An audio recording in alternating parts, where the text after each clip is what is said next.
Bismillahirrahmanirrahim. Assalamualaikum warahmatullahi wabarakatuh. Perkenalkan, sebelumnya nama saya Talita Zalsanabila, NPM 023 dari Prodi Kesehatan Masyarakat. Sebelumnya, mohon izin kepada Bapak dosen pengampu mata kuliah etika, yaitu Bapak Nova Arifman DRSK MMKes. Baik, saya izin share screen, Pak.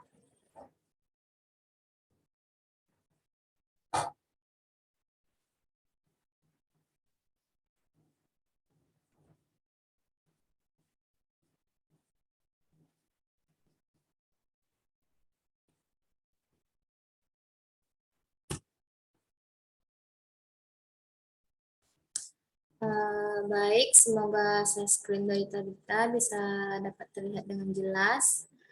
Materi yang pertama yang akan dibahas yaitu standar profesi kesehatan masyarakat dari Kode Etik Profesi Kesehatan Masyarakat.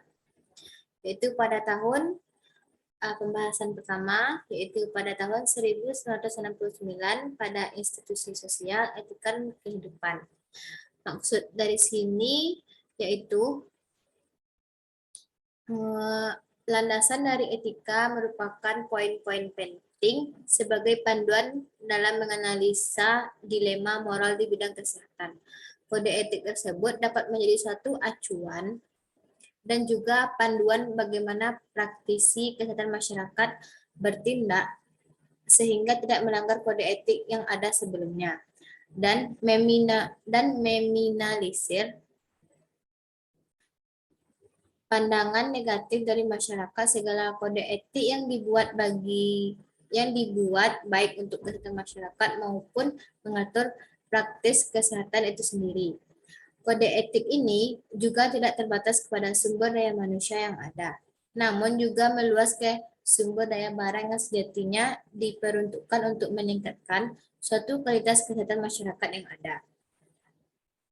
Pembahasan yang kedua yaitu kode etik memberikan suatu moral dan status profesional yang tinggi dalam masyarakat dengan kode etik yang terbagi atas 5. Yang pertama yaitu saya akan membahas yang kelima-limanya. Pembahasan yang pertama yaitu kesehatan masyarakat secara prinsip harus memiliki fundamental yang dapat memenuhi kebutuhan dari kesehatan masyarakat dan berperan dalam mencegah efek yang tidak diinginkan dalam upaya meningkatkan derajat kesehatan masyarakat tersebut. Yang kedua yaitu kesehatan masyarakat harus memiliki tujuan untuk meningkatkan derajat kesehatan masyarakat dengan menghormati hak-hak dari masing-masing individu di suatu masyarakat. Yang ketiga yaitu peraturan-peraturan mengenai kesehatan masyarakat yang ada harus dibuat sesuai dengan kebutuhannya di masyarakat dan dilakukan suatu evaluasi rutin dalam penerapannya. Yang keempat yaitu kesehatan masyarakat harus dapat dijangkau oleh setiap golongan masyarakat yang ada. Yang kelima, yang terakhir yaitu kesehatan masyarakat harus mencari suatu informasi yang menunjukkan efektivitas dari implementasi suatu program atau bisa disebut peraturan yang telah ada sebelumnya dalam menjaga dan meningkatkan derajat kesehatan masyarakat itu sendiri. Panah yang ketiga yaitu pembahasannya contohnya dapat diambil dari kode etik dalam praktek keperawatan. Kode etik keperawatan merupakan salah satu pegangan seorang perawat untuk mencegah terjadinya kesalahpahaman dan konflik yang terjadi. Misalnya kasus pelanggaran etika perawat yang terjadi di rumah sakit. Contoh peristiwanya itu perawat melanggar aspek etik autonomi perawat. Seperti kasus kisah bayi prematur Evan yang meninggal setelah disuntik perawat. Perawat dalam kasus ini tidak meminta persetujuan kepada keluarga bayi. Sebelum melakukan tindakan penyuntikan seperti yang dikatakan oleh keluarga dari pasien tersebut, perawat di sini juga melanggar aspek etika perawat veracity, di mana perawat tidak mengatakan secara jujur suntikan apa yang diberikan kepada pasien tersebut. Kasus pelanggaran etik keperawatan lainnya yang juga terjadi yaitu seperti kasus akibat kelalaian perawat Contohnya, kaki bayi usia 6 hari melepu dicelup ke air mendidih. Kasus ini menunjukkan pelanggaran etik keperawatan non-maleficence di mana tindakan perawat dilakukan merugikan orang lain dan membahayakan nyawa dari orang tersebut. Selanjutnya, pembahasan yang kedua yaitu perlunya standar profesi bagi kesehatan masyarakat. Pembahasan yang pertama yaitu dalam proses pelayanan kesehatan masyarakat akan terjadi variasi pelaksanaan. Maksud dari variasi pelaksanaan ini adalah terjadinya variasi pelaksanaan kegiatan dari waktu ke waktu yang akan menghasilkan luaran yang bervariasi juga. Salah satu upaya untuk mengurangi variasi proses adalah dengan melakukan standarisasi. Proses standarisasi ini bisa dikatakan dengan penyusunan, penerapan, monitoring, pengendalian, serta evaluasi dan revisi standar. Keberadaan standar dalam pelayanan kesehatan akan memberikan manfaat antara lain mengurangi variasi proses, merupakan persyaratan profesi, dan dasar untuk mengukur mutu ditetapkannya.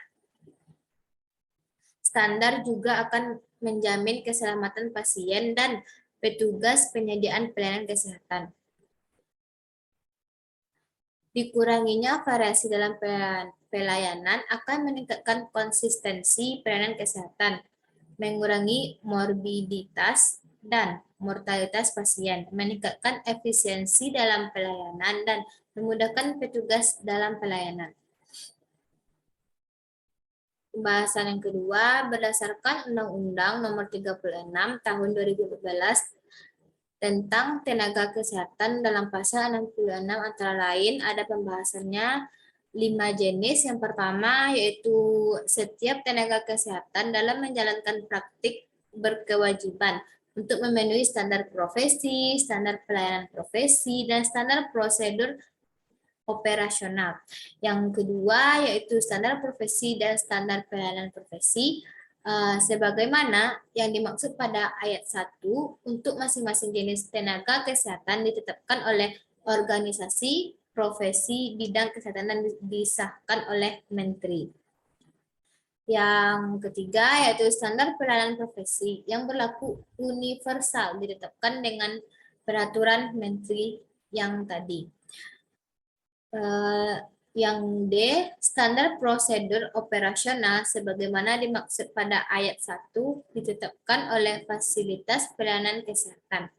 Yang E yang terakhir yaitu ketentuan lebih lanjut mengenai penerapan standar profesi, standar pelayanan profesi, standar prosedur operasional diatur dengan peraturan Menteri.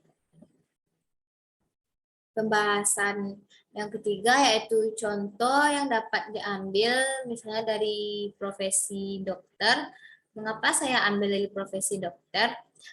Dapat dijelaskan di sini jika seorang profesi kedokteran atau seorang dokter harus memiliki dan mengikuti standar profesi supaya pelayanan kesehatan yang harus berfokus pada pelanggan, pengalaman pasien dan masyarakat yang menjadi pelanggan pelayanan kesehatan harus mendapatkan perhatian utama atau pertolongan utama sehingga kebutuhan, harapan, dan nilai pelanggan dapat dipenuhi oleh organisasi pelayanan kesehatan. Mekanisme untuk mengenal adanya perubahan kebutuhan, harapan, dan nilai pelanggan perlu ada dalam pengelolaan organisasi pelayanan kesehatan. Demikian juga mekanisme untuk mengolah pengalaman-pengalaman. Dengan demikian, organisasi pelayanan kesehatan akan mampu memberikan yang terbaik kepada pasien dan masyarakat.